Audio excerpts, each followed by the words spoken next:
this video, I will be showing you how to broadcast FM frequencies over your Raspberry Pi's GPIO ports. On this row, it is the fourth one. So on this first row, if I can get it focused, on this row, this first row that's closest to me, it's the fourth one that it will be broadcasting from. So 1, 2, 3, 4. So make sure you can touch a wire to that, just any basic wire, and it will act as an antenna and boost the broadcasting range. One thing that's important to have before you start doing this is to have an IP address for your Raspberry Pis. As you can see, I don't have a keyboard plugged into mine. It's only plugged into power and Ethernet to my Airport Express here. My Airport Express just gives it an IP address, which is important. So first of all, what you need to do is download the files.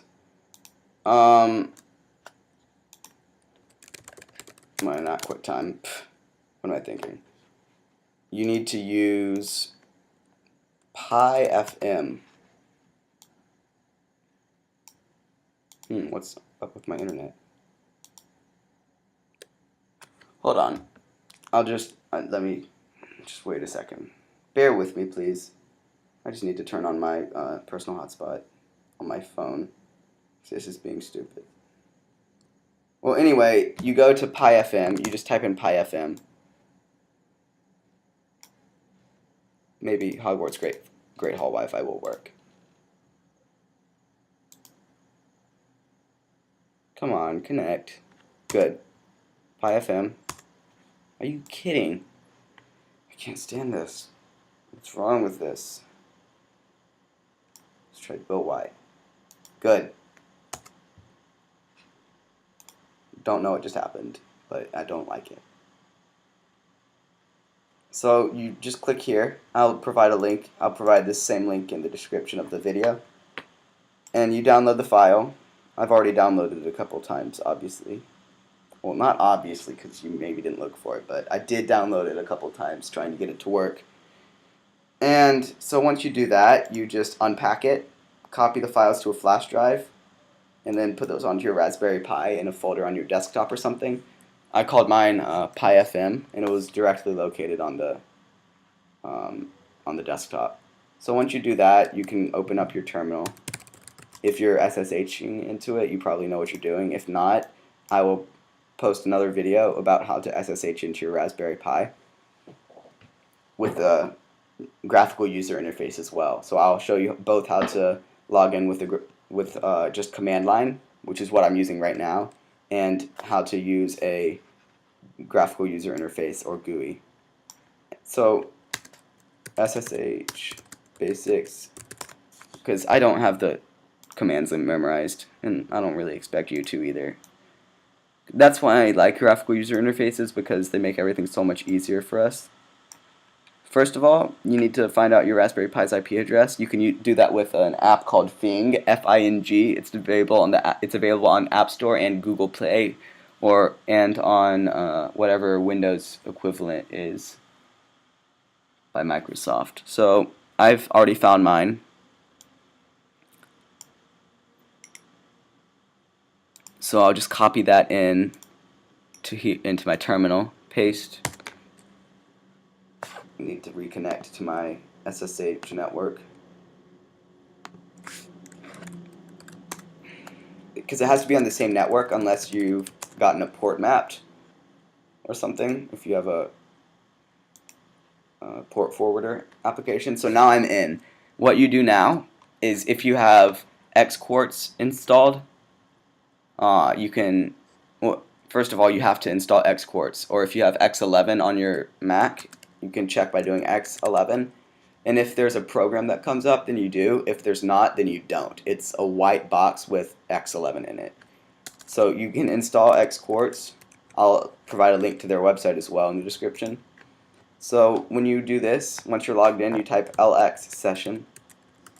You can't type start X because it doesn't work for some reason, but LX session does. And I'll let that start up.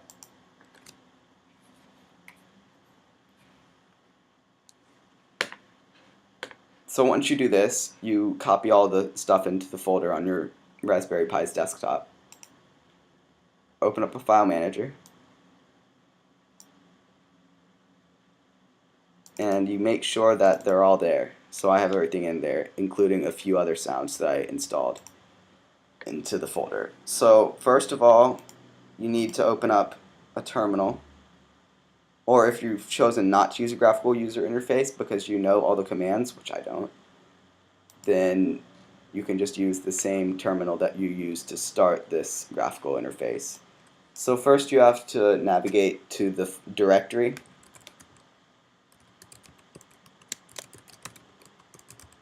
The directory where your stuff's saved. And then you type sudo because it needs root access, because it directly accesses the memory of the Raspberry Pi, /pifm, and then I'll just do sound.wav at 100.0. So I'll show you what this is. Sudo basically just gives the program root access. /pifm is the name of the program that'll run, and sound.wav is the sound file that's going to be broadcast, and then 100.0 is the FM frequency in megahertz that it'll be broadcasting at. So I have my radio over by my Raspberry Pi, which you probably already saw in the previous clip, and it's tuned to 100.0, and the antenna is very close to the the general purpose input output pin. So I'll just hit enter, and there it goes. You may or may not be able to hear it. Probably are though. To cancel it, you do Control-C, and I will close that and show you how to download other sound files from your iTunes library, convert them using Audacity, and then put them in this folder. So you'll need you'll need the same flash drive for this. What you do now is, well, you can just go over to the terminal that you used, do Control-C, so that ceases the operation that's running. Open Audacity and iTunes, or wherever your sound files are stored. Mine are in iTunes.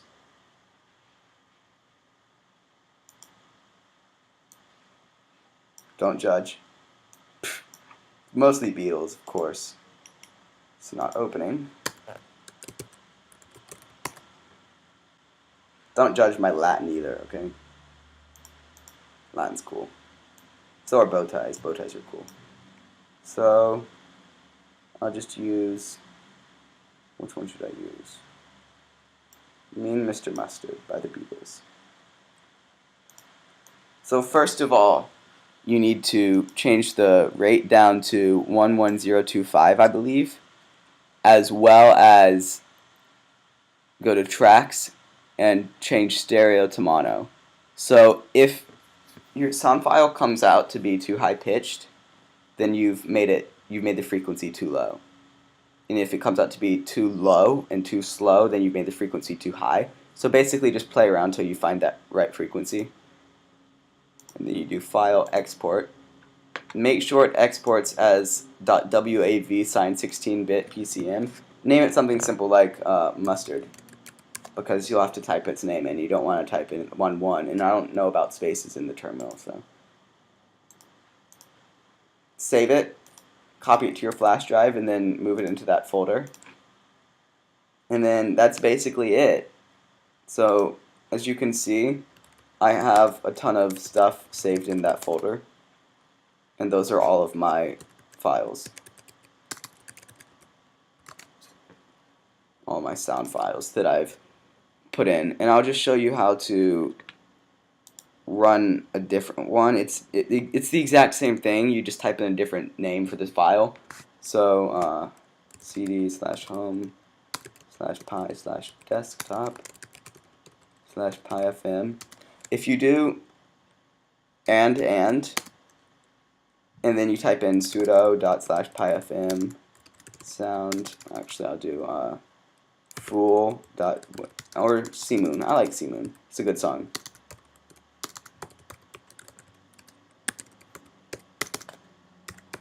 So this first part here tells the computer to navigate to that directory.